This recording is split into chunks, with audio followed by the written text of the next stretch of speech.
지금은요 사회 역사스러운 센세이션 민석쌤의 암기 비법에 빠져들다의 민석쌤입니다. 자, 여러분들 선생님이랑 실학 유틸리티, 말 그대로 실용적인 학문을 우리가 실학이라고 하는데요. 자, 제목 한번 쓰고 갈까요? 실학. 여러분들의 요청이 있었습니다. 선생님도 이 학교 다닐 때 실학자 이름 외울 때 조금 머리 아팠던 기억이 납니다. 실학자들의 업적을 구분해야 되고요. 또 이 실학자가 중농주의 실학자인지 중상주의 실학자인지도 구분하셔야 되고요. 그쵸?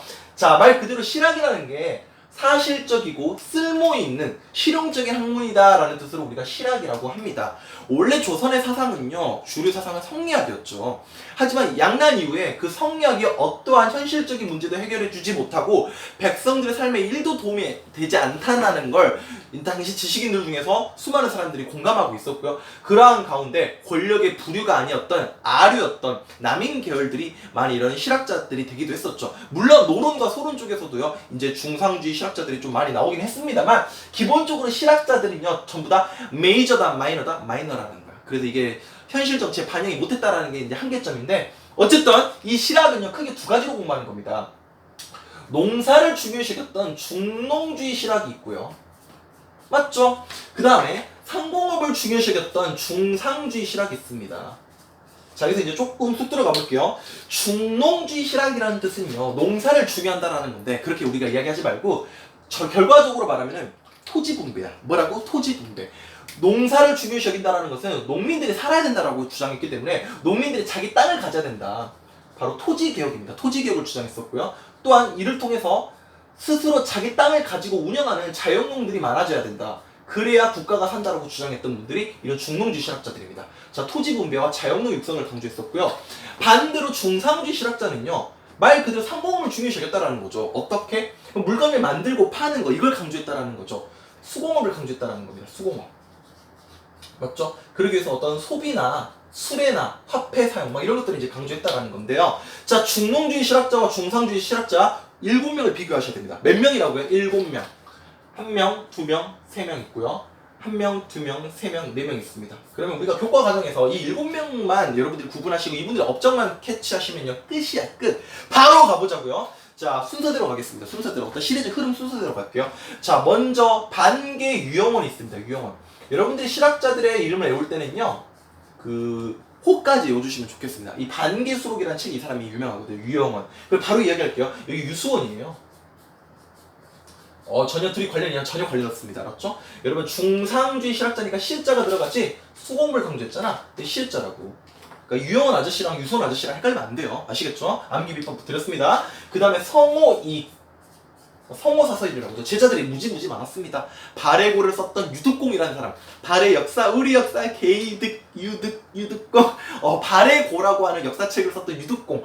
이익의 유명한 제자로 알려져 있죠. 이익은 제자를 많이 길러냈어요. 성호학파라 그래가지고 성호사설 책도 있고요. 성호이익 있고요. 그 다음에 우리 정약용이죠. 정약용.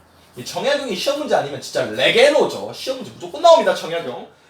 정약용 선생님은요, 별표 5개 갖다 다 때리겠습니다. 이 정약용 이분은요, 실학을 집대성했다는 표현이 나옵니다. 중농주의 실학자이지만 상당히 중상주의 계통에서도 이 지식이 밝았던 사람이에요. 의학이며 천문학이며 지리학이며 언어학이며 진짜 여러 방면에서 다방 진짜 뭐라 그래야 돼 이걸? 조선판 레오나르도 다빈치? 8만 미인이었던 분이 누굽니까? 이 정약용 선생님이시죠. 그 다음에 유수원, 그 다음에 홍대영이 있습니다. 홍대영. 잠깐 전화 좀 받고 올게요. 야, 너 어디야? 저 홍대영? 홍대영! 자, 그 다음에 박지원. 이 박씨 2명 나오죠. 박재가. 이 두 분들 구분하셔야 되는데요. 또 요거 많이 헷갈려하죠, 여러분들이. 박지원 이름이 어때요? 좀 소녀스럽죠? 이름이 좀 소녀스러워. 이름이 좀 여자아이 같아. 지원이, 안녕 지원이. 여자 이름 같잖아. 여자들은 꽃을 좋아해. 수선화. 뭐라고? 수선화. 자, 수레 사용과 선박 사용과 화폐 사용을 강조했던 게 우리 지원 선생님입니다. 그리고 이분은요, 여러분 아셔야 되는 게 이 사람 노론 계열이에요. 공시생들 이런 것도 알아주셔야 됩니다. 문체반정이라 그래가지고 정조랑 한번 배틀 뜨기도 했었죠. 문체반정. 자, 특히 여러분 그거 이야기하기 전에 선생님 지금 한등검과 이제 중고생들을 대상으로 지금 이 강의를 찍고 있지만, 이 박지원 선생님은 한문 소설의 또 대가야. 열하일기 청나라 연행사로 다녀와서 썼던 기행문인 열하일기. 허생전, 양반전, 호즈 이런 게 다 뭡니까? 양반 사이를 부풍자했던 게 박지원의 대표적인 소설들이죠. 양반 풍자했던 소설들이 또 많이 전해지고 있고요. 맞죠? 열하일기, 허생전, 호즈, 양반전 이런 내용들 여러분들이 익히 들어서 알고 있을 거라고 생각합니다. 박제가 중요하죠. 중요합니다. 박제가 굉장히 중요해요. 이분은 서얼입니다. 양반 아니 이분 서얼이야 서얼. 규장과 검서관으로 등용된 적도 있었죠. 근데 이 박제가 선생님은 말이지 그 북학의라고 하는 책을 썼어요. 자, 북벌에 반대하는 북학. 청나라의 학문을 받아들이자 북학이라고 하는 책을 정의해서 썼다. 북학의. 그래서 우리가 중상주의 실학파를 다른 말로 뭐라 그러죠? 이 북학파라고 하죠. 이 북학이라는 책에서 이름이 나왔다라고 해서. 그래서 여러분 이렇게 한번 외워볼까요? 제가 북학의 원조예요. 제가 북학의 원조예요. 그 다음에 박제가는요 상당히 이걸 강조합니다. 소비를 강조해요. 물이 고이면 썩듯이 돈이 흘러다녀야 된다. 돈이 돌고 돌아야 된다. 그래야 돈이다라고 하시면서 소비를 강조했다. 그래야 상공업이 발전된다라고 주장했던 거죠. 그래서 우리 박제가 선생님도 이렇게 배워볼까요? 제가 쏠게요. 소비. 제가 쏠게요. 여러분 시험 잘 보면 제가 쏘겠습니다. 제가 쏠게요. 제가 북학의 원조예요. 두 분 기억하시길 바랍니다. 구분하세요. 자, 유영원, 유수원 구분하시고요. 박지원, 박제가 구분하셔야 됩니다. 자, 바로 이제 하나 이제 내용을 할게. 자, 중농주의 실학자였던 우리 유영원 선생님. 토지를 직업에 따라서, 신분에 따라서 차등 있게 분배하자라고 하는 균전론을 주장했습니다. 균전론. 자, 신분에 따른 차별, 차등 분배가 바로 포인트라는 거고, 이익 선생님은요, 한전론을 주장했죠. 한전론. 이 토지에 하한선을 두었다는 거예요. 상한선이 아니라 하한선을 두었다라는 거죠.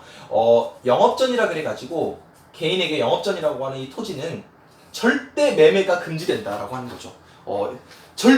절대로 팔지 않아서 절대로 팔면 안 된다. 그걸 이제 최소한의 땅 이걸 영업전이라고 두어라가지고 영업전으로 설정을 하고 농민들이 스스로 사사로 이 토지를 매매하는 일이 없도록 했던 최소한의 토지를 남겨놓도록 했던 게 이 영업전을 설정했던 한전론이었다. 농민의 몰락을 막기 위해서 이익이 제시했었던 이론이었고요. 그 다음에 정약용 선생님.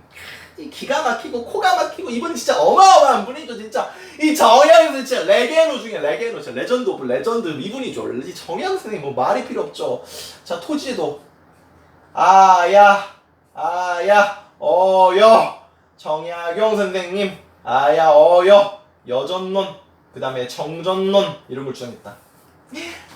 여정을 떠나볼까요? 우리 곧 있으면 여름휴가인데 여정을 떠나볼까요? 여전론, 정전론 저서는 쓰지 않겠습니다. 목민심서, 뭐 흠음신서, 경세유표 뭐 여러가지 여유당 전서 정약용 선생님의 생가를 여유당이라고 그랬죠? 여유롭고 한가하게 그냥 초월했던 여유당 전서라던가 뭐 목민심서가 대표적인 저서고요. 그쵸? 정약용 선생님은 실학을 집대성했다. 이 말을 기억해 주라고 여러분들이. 실학을 집대성했다는 표현이 나오면은 정말 교과서 표현이에요. 실학을 집대성했다는 말이 나오면 여러분 고민하지 말고 누구로 간다? 이 정약으로 간다. 집대성이란 말이 나오면 누구로 간다? 정약용 선생님으로 간다라는 거지. 자, 우리 유수원 선생님은요 중상주의입니다. 이제 넘어갑니다. 이응시시죠? 이응시 우서라고 하는 책을 썼다. 유수원 이응시 우서!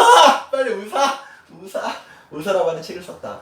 여기에서 사, 농, 공, 상 선비, 농부, 물건 만드는 사람들, 공인들, 상인들의 어떤 직업적 차별을 없애야 된다. 차별을 없애자라고 했던 사람들이 없애자고 주장했던 분이 유수원의 우서라는 책에서 이렇게 자신의 이론을 피력하고 있고요. 홍대용 남았습니까? 홍대용하고 끝납니다. 영상 길어지면 또 재미없으니까 선생님 긴 영상 싫어합니다. 여러분 짧고 굵게 가는 거 원하는 거잖아. 홍대용 이름에 뭐가 많이 들어가? 동그라미가 많이 들어가죠? 동그라미가 많이 들어간다. 홍대용 너 어디야 홍대용? 동그라미. 아, 동그라미는 뭐야? 수학이죠. 지구잖아. 지구가 태양 주위를 돈다. 지동설이라고 합니까? 지동설을 강조했다. 지동설. 아, 그 전에는요. 성약적 유교관에 의해서 우주 중심, 그러니까 천동설을 주장했죠. 하늘이 지구 주위를 돈다는 생각인데 그걸 깨버렸던 우리나라의 그 갈릴레오라고 할 수 있는 분이 홍대용이죠. 홍대용이 쳐서 의산문답. 여기 이제 과학기술을 강조하고 있고. 동그라미잖아. 동그라미. 지구는 동그라미 알았지? 지구는 돈다. 그 다음에 과학기술 강조했다. 의사문답이란 저서. 홍대웅 정말 천재 중에 천재인데요. 홍대웅과 관련된 내용들을 여러분들이 많은 컨텐츠 한번 찾아보세요. 홍대웅 정말 천재 중에 천재였습니다. 홍대웅 중상주의 실학자였다. 자, 이렇게 선생님이랑 중농주의 실학자와 중상주의 실학자들을 총 7분들을 정리해드렸습니다. 각각의 이론들이 있는데요. 선생님이 지금 너무 디테일하게 가면요, 이게 시간이 길어지다 보니까 아주 간략하게 시험 문제 풀 수 있을 만큼만 좀 알려드렸는데요. 욕심 있는 우리 친구들이나 아니면은 공시생분들께서는요, 좀 더 관련된 책들을 다시 한번 찾아보시면서 다시 한번 정리를 해두시길 바랍니다. 자, 중농주의, 중상주의, 실학이라는 주제로 실학자들의 이름과 업적을요, 나름 암기 비법으로 정리를 해봤습니다. 여러분 고생 많았습니다. 안녕!